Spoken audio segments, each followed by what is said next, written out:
राधे राधे दोस्तों, आप सभी का हमारे YouTube चैनल पर बहुत बहुत स्वागत है। हिंदू धर्म में एकादशी का व्रत महत्वपूर्ण स्थान रखता है। प्रत्येक वर्ष 24 एकादशियां होती हैं। जब अधिक मास या मल मास आता है तब इनकी संख्या बढ़कर 26 हो जाती है।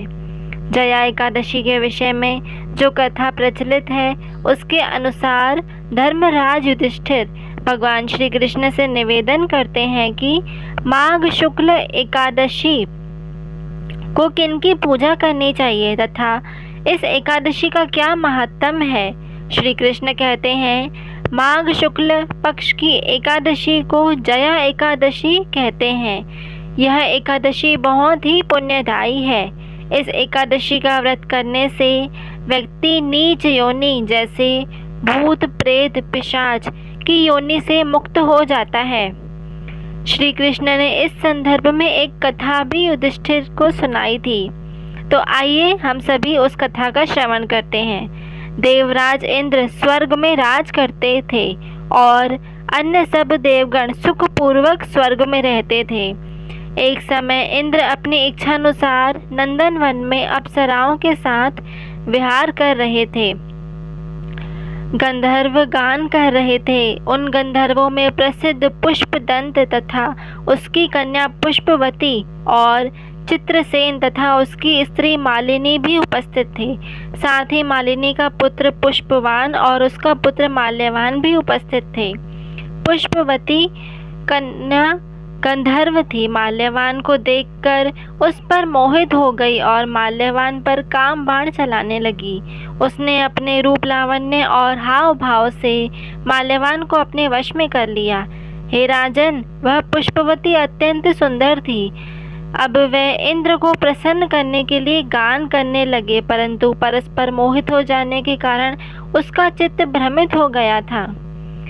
इनके ठीक प्रकार न गाने तथा स्वर ताल ठीक नहीं होने से इंद्र इनके प्रेम को समझ गया और उन्होंने इसमें अपना अपमान समझकर उनको श्राप दे दिया।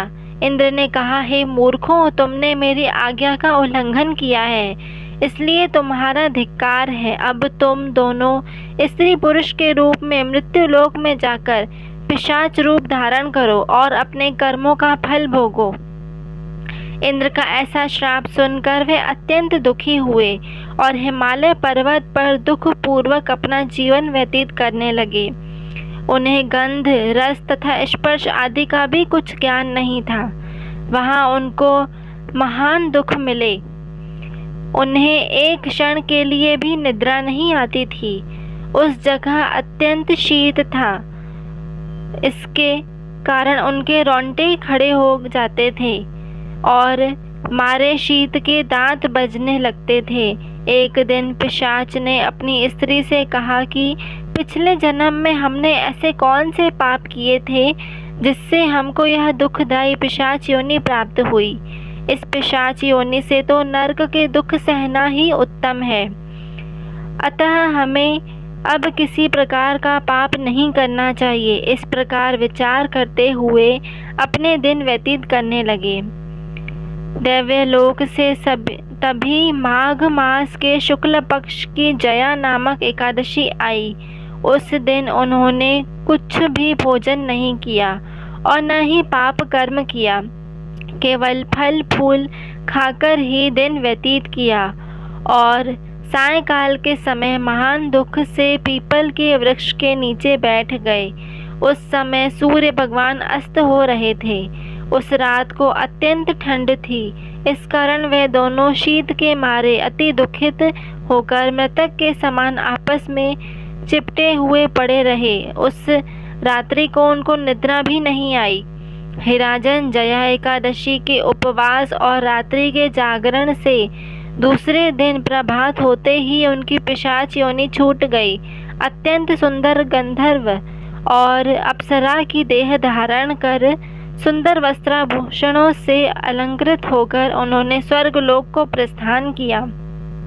उस समय आकाश में देवता उनकी स्तुति करते हुए पुष्प वर्षा करने लगे। स्वर्गलोक में जाकर इन दोनों ने देवराज इंद्र को प्रणाम किया। इंद्र इनको पहले रूप में देखकर अत्यंत आश्चर्यचकित हुआ और पूछने लगा कि तुमने अपनी पिशाच योनि से किस तरह छुटकारा पाया और यह सब मुझे बतलाओ। माल्यवान बोले कि हे देवेंद्र, भगवान विष्णु की कृपा और जया एकादशी के व्रत के प्रभाव से ही हमारी पिशाच देह छूटी है। तब इंद्र बोले कि हे माल्यवान, भगवान की कृपा और एकादशी का व्रत करने से न केवल तुम्हारी पिशाच योनि छूट गई, वरन हम लोगों के भी वंदनीय हो गए हो, क्योंकि विष्णु और शिव भक्त हम लोगों के वंदनीय हैं। अतः आप धन्य हैं। आप पुष्पवती के साथ जाकर विहार करो। श्री कृष्ण कहने लगे, हे राजा युधिष्ठिर, इस जया एकादशी के व्रत से बुरी योनि छूट जाती है। जिस मनुष्य ने इस एकादशी का व्रत किया है, उसने मानो सब यज्ञ, जप, दान आदि कर लिए। जो मनुष्य जया एकादशी का व्रत करते हैं, वे अवश्य ही 1000 वर्ष तक स्वर्ग में वास करते हैं। अगर आपको हमारी वीडियो इन्फॉर्मेटिव लगी हो तो आप हमारे चैनल से इसी प्रकार और भी वीडियोस के लिए हमेशा जुड़े रहें। हमारे चैनल को लाइक, शेयर और सब्सक्राइब अवश्य कीजिए। धन्यवाद।